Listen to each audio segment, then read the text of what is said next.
The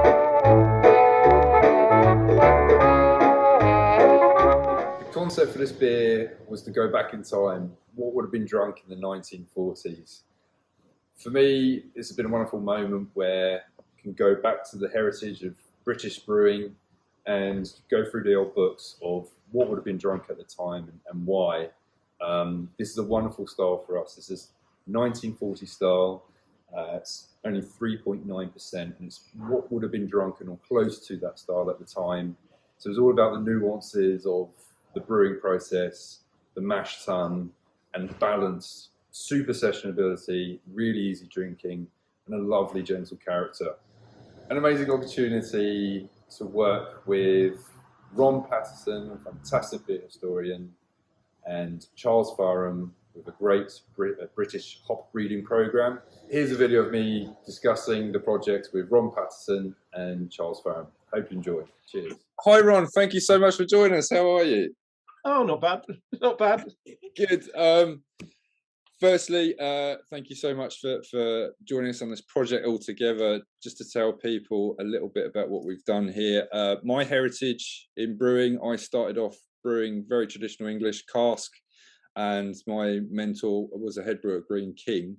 And I've gone on this trail of beer and pushing boundaries of what it is. But I have a huge passion for balance and subtlety and understanding the heritage of British brewing. So we wanted to bring to light what would we have been drinking in the 1940s. Ron, please introduce us. Tell us who you are and how we've come together. Yeah, I'm Ron Pattinson. I've got my blog, Shut Up About Barclay Perkins, which is all about beer history, mostly British beer history. Yeah, I've been doing that for quite a while. I'm trying to. Did you send me an email? I think that's probably it. I did. I've been a reader of your blogs and your books. I've got them on my shelf. So yeah, it was a pleasure that you actually replied to me. No, I'm always happy to help people, especially if there's beer involved. Yeah. So yeah, I've spent many years looking through British brewing records and making recipes from them, and yeah, trying to see what was going on in the past. It's yeah, a very time-consuming hobby. It is. It looks very addictive for you. Yeah. Well, I've been doing a lot of work on another book project the last couple of weeks. So, nice. What I would call the golden age of British brewing, which is 1880 to 1914. Oh, so we need to do an earlier beer as well. Yeah. Oh well, we could do an earlier version of the same beer. I would be very happy to. Well, let's talk about the beer that we got. So, 1940s drinking. I've done a lot of research. I watched your video that you did with Brad Smith. Okay. Really interesting talking about that era. What beers would have been drunk in the 1940s? Well, the majority would have been mild. But in terms of draft beer, yeah, probably 60% or more would be mild. Then the rest of it, mostly bitter at that point. A little bit of stout still in London and some other places and in Ireland, but pretty much only bitter and mild in most places. I mean, surprisingly, some lager as well. Really? Oh yeah, I mean, Barclay Perkins, they were.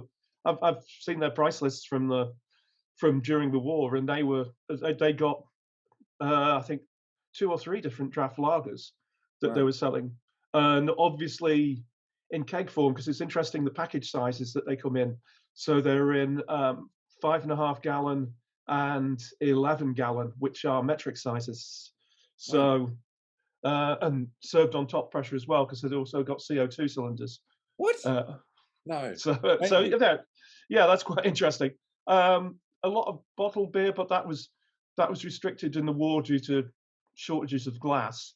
So you see lots of letters from the breweries begging or threatening the publicans to send them back their empty bottles, and that if they don't, they won't get any more bottled beer. So is it right that canned beer or what I've seen called sparkling ale first came in because of the bottle shortage, and it travelled better in can? Is that right? Well, I think it had been. I mean, sparkling beer, which is a Barclay Perkins beer, Yeah. And one of the lagers that they brewed. That was nice. yeah, that was a weird thing. That it seems to have been mostly for things like for on ships and stuff like that. So I think it was always intended to be a long life beer. And so I know I've got some photos of some cans, empty cans of it, out in the middle of the desert somewhere in North Africa, that had been Wow. left there during the war. Wow. Yeah. Uh, yeah, so you get the first canned beers, I think, in the late 1930s. So I assume that sparkling beer was canned just because it was give the beer a longer shelf life. Wow. We've taken the opportunity. We've got our own canning line here, and we have always carbonated with CO2, but this is a beautiful opportunity for us to do can conditioning. We want it to be as close to the product as possible, and obviously majority being in cask, which has a lower, softer carbonation. So we are blending priming sugar in with the beer, and then we are canning it to can carbonate and get the bubbles from that. Oh, that's interesting. Yeah, I mean, Whitbread were big fans of bottle conditioning and refused to carbonate their beers for a long time. Mm. Actually, this IPA was an exclusively bottled beer, by the way. Really? Yeah. Okay. Well, we're expressing it in can and cask. Yeah. So I mean, for people who are a bit older, they might remember the beer that it eventually became, which is Whitbread Trophy, which So was this is the recipe you gave to us. This was Whitbread Trophy. Sorry. later it became Whitbread Trophy in the late 1950s, and then it was in cask and keg. But Okay. yeah, it has quite a long history. I mean, it was first brewed, I think, 1890, when it was about 5%, which for the time was quite weak. They had another beer, but the first pale ale that they brewed, which was just called PA, called pale ale.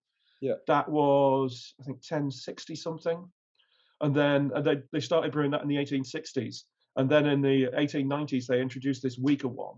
Yeah. The whole thing about IPA in Britain is very difficult. It almost makes me laugh when you see something like the BJCP English IPA Yes. definitions, which is just what they think an English IPA should be, not what IPAs that were actually ever brewed were. So and what you the find lines are so blurred now between a pale and an IPA, and they always have been. But they always have, haven't they? It's random what breweries called them.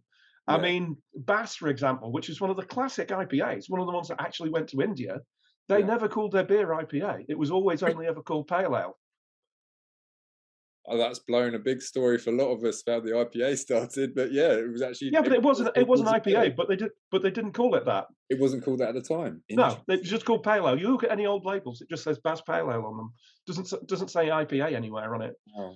We're talking about labels. We got inspiration from partly your website and what some of the designs and style were of the time, and we've recreated an UnBarred label to look like it was made in the 1940s. So for us as well, it's been a really lovely creative project on the visual there as well.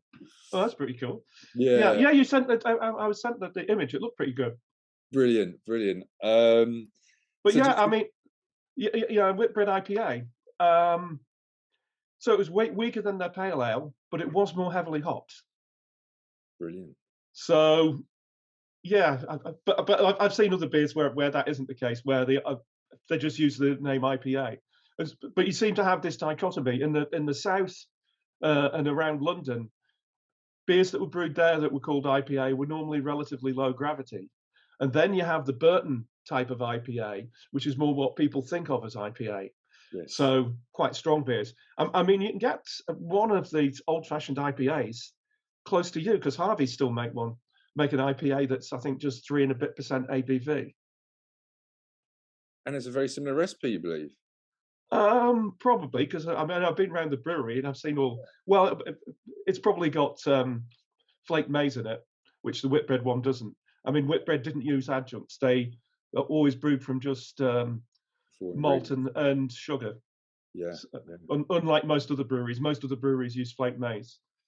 That was interesting. I mean, I've done a mild and I use flake maize and love the mouthfeel, the texture, and the character it gives. But the invert sugar we put in this recipe, that seems to have really helped balance this beer and add to Yeah, the mouthfeel of it for such a low ABV. yeah. I mean, it's interesting. I mean, the whole thing about sugar. I think people get the wrong idea about sugar, Yeah. and they think, oh, people are using it because it's a cheap ingredient. Well, I Mm. mean, I've seen brewing records that got the pricings of all the ingredients on them, and there's some periods where sugar was more expensive than the malt. So Really? they weren't, yeah. So they obviously weren't just doing it for reasons of economy. And the first time I tasted the brewer's invert, I was amazed at the complexity of flavour, and Yeah. it completely opened my eyes, and I realised, right, the things that I thought were dark malt flavours in dark mild were actually number three invert, and that's the signature flavour of most British dark milds that I'd drunk. And if you don't have number three invert in it, it's quite difficult to get the right flavour profile, I think. Yeah. Fantastic. Oh, yeah, it really has lent something to the beer. Just to talk through what we did, we how I was trying to bring it as close to the recipe with slight adjustments to our brewery and what's available to us. So we used a heritage malt called Chevalier uh, Okay. from Crisp, which lends maltiness, sweetness, and some body. And knowing that it's only 3.9%, wanted to make sure it had some character and some body. So that malt was available at the time. We've used London Ale 3, an English yeast, which lends lots of character and is very close to that Whitbread style as far as we could research. Yeah. And then we've worked with Charles Faram, where we've got Olicana and Harlequin, which come from the family of Fuggles, which more than likely would have been used at the time. But they're a British breeding program, and they have the sort of English heritage, fresh cut grass, hedgerow characteristics, but then they have some lighter notes of a little bit of mango and a little bit of passion fruit there, just to sort of showcase something to the modern market as well. So we've done ever so such a slight twist. And one other thing was the mash temperature was very low, and we were, from what I understand, is malts weren't as well modified back then as they are now. So we just increased the mash temperature a little bit, so we didn't have two shorter chain sugars. So it didn't over attenuate, and the attenuation was absolutely spot on to the recipe. So hopefully we balanced it out quite well. Okay. Yeah. I mean, the thing is that Whitbread as well, they did a typical, well, what was really a really typical mashing method, which was underlap mashing. And so you actually have two mash temperatures. You have the initial mash temperature, and then after 20 minutes or half an hour, they'll add some more hotter water and they'll raise the temperature a couple of degrees. This was really, really common all across England. Virtually Yeah. everyone in the first half of the 20th century mashed that way. Yeah. And that Other was than because the under modified malt. So we call that step mashing now. I know exactly the process you're talking about, and that's to achieve certain enzymes at certain temperatures. yeah. Well, I was reading something really interesting today because someone asked me some questions about dry hopping. And one of the reasons for dry hopping is quoted as being to help condition the beer in the cask, because Yes, the enzymes in the hops were going to break down some of the sugars. they knew about that back then, because that's quite a modern science that's really been proven like in the last few years. But No, they no, knew that back then. yeah. I think that the one article I was quoting was from 1907. Yeah. Um, So we yeah, call it because hop creep now. yeah, no, this has been known for quite a long while. Because I Yeah. was surprised that when I first came across these references to it. But that's fascinating. The whole thing. Yeah, there's lots of strange things. And It's amazing. It's been such an exciting project for me. In a world of hazy IPAs, to really go through the books, work with yourself, who I've followed since I started home brewing, and create something, bring something to life that was available all around the town in the 40s. And yeah, really appreciate your time, Ron. Hi, John. How you doing? I'm good. How you doing? You okay? Great, thanks for joining us, and a really exciting project for us. So the opportunity is for us all together, is working with Ron Pattinson, the great beer historian, is to try and bring to life what we would have been drinking in the 1940s. So he's very kindly given us a recipe from that area, where people would have been drinking good volumes of low ABV beers. And what we've achieved here is a 3.9% IPA in cask and can conditioning, because cans did come to the market in the 1940s. So obviously, with our relationship with Charles Faram, it was great to get your feedback and find out what we would have been using hop-wise and bring that to sort of the modern era. John, can you tell us a little bit about Charles Faram and what you do? Yeah, I'm a sales manager for the southeast and east of England, and I work for Charles Faram. And we've been around for probably longer than about 150 years in the UK. We primarily sell hops. We also breed hops as well. We sell hops to the UK market and around the world as well. And we sell other brewing staples like grain and yeast and everything that the brewer hopefully would need. We're a one-stop shop, and we pride ourselves on service and the quality of our produce. Yeah, it's been great to be involved in the project as well. It's an exciting project, especially when you get to sort of like, look back at sort of like back in history at what people were drinking and what they were using, what brewers were using to create these beers. Yeah. I think looking at what you said earlier, as far as what brewers would have been using, especially in that time, which would have been, there wouldn't have been particularly an affluent era, especially with world wars going on. Brewers more often than not would have been using probably either Goldings or Fuggles in their beers. What sort of characters do you get from Goldings and Fuggles? Goldings, depending on where they're grown, might have slightly different nuances. East Kent, which is where I live and used to work, maybe have a slight shift towards kind of a honey notes, and there's the spice in there as well. Maybe if you look at Goldings from away from sort of like more towards West Kent and into Worcestershire, Herefordshire, maybe there's more spiced notes in there. Fuggles have kind of got a kind of herbiness to them, maybe sort of like a tea notes, a bit of stewed tea, maybe mintiness. But those sort of like Fuggles reminds me of fresh cut grass, and that's that glorious character. Definitely a grassiness in there as well. Yeah. And they work tremendously well in those styles of the era, and the beers that we continue to drink today, cask wise, traditional styles, best bitters, golden ales, those sort of mellow beers. They're fantastic, and long may they stay in existence. And talking to you about the project and trying to do a modern take on it, it was good that we were able to look at some of the hops that we've bred from Fuggles, which obviously was a derivative of a Golding. So it was nice that we were able to update the recipe with something new.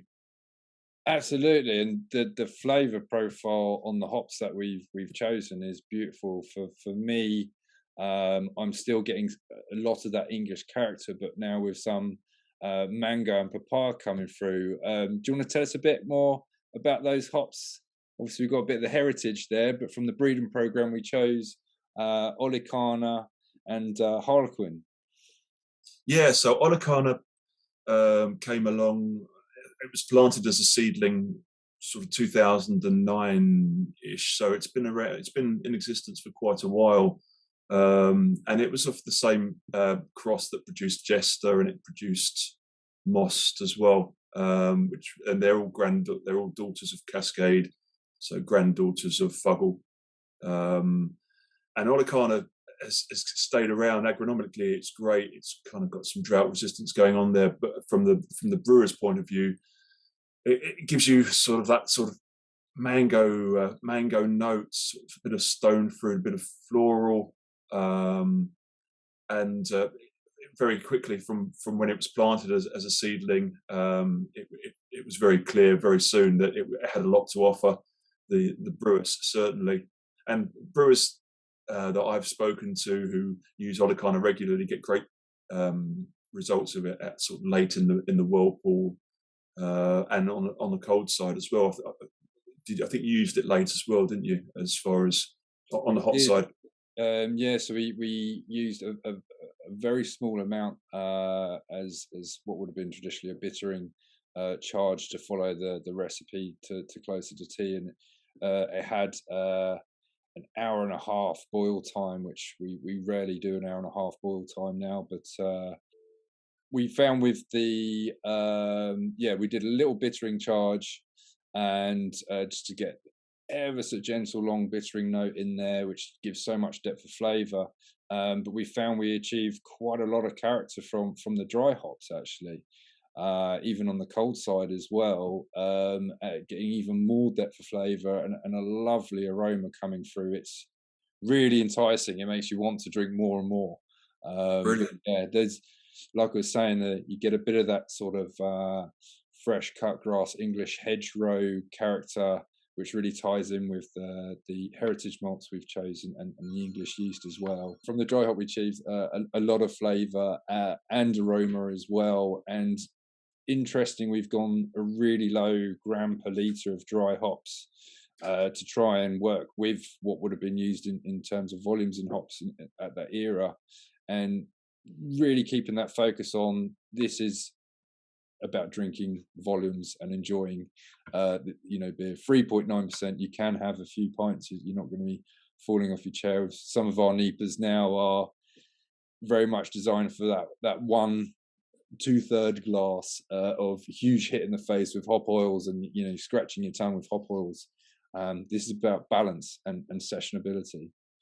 Brilliant. And it's going to be really interesting to see what the can conditioning side of it does with that slight bit of secondary there as well, and that's going to play with hop character as well. So it's really, really exciting. I can't wait to try it. And talking about sort of the Olicana side of things, I had a beer at the weekend with my wife, and it was I think it was 100% Olicana, and it kind of has kind of a bit of a pithiness in there as well. It's got the mango, it's got a lot of appealing facets for it. It's quite gentle, it's quite elegant, it's a bit sedate. So I could see why it kind of works well in a sort of like a style where you're not trying to overhop the beer, in the style, and it will just complement the other sort of like raw materials you're using, the malts, and work with the yeast. Yeah, it's a nice variety. And being served at cask temperature, finding when it really opens up, that slightly warmer temperature. There are layers of interest in that as well. Really, like you say, really delicate, but all about balance on this beer. Brilliant. Works perfectly. So yeah. And the Harlequin came sort of later on. It came sort of around about 2015, after sort of like other crosses.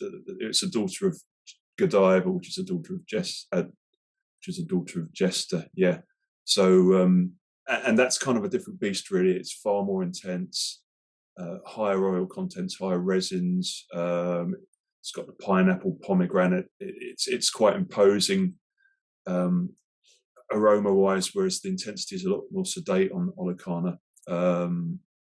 But I thought that might sort of play nicely with Olicana as a combination, and it's kind of gives you a sort of like a kind of a chain down from Fuggles, working our way down the line to the very latest sort of like breeding program hops. So it was nice that you guys took that one on and used it, and I'm glad you've got something, some decent results out of using Harlequin in there.